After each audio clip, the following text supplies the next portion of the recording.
ఇవాళ మసూర్ దాల్ తోటి రవ్వ దోశలాగా వేసుకోవడం చూద్దామండి. ఇదేమో చట్నీ అన్నమాట.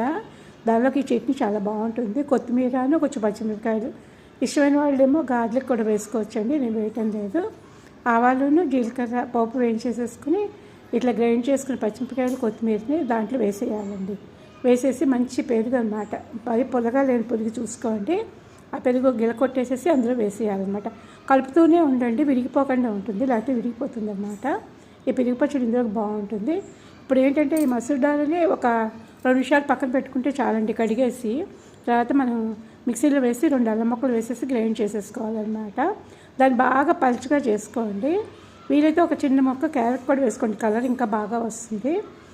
ఈ దోశలు అయితే చాలా బాగున్నాయండి, టేస్టీగా ఉన్నాయి. పిల్లలు కూడా చాలా ఇష్టంగా తింటారు.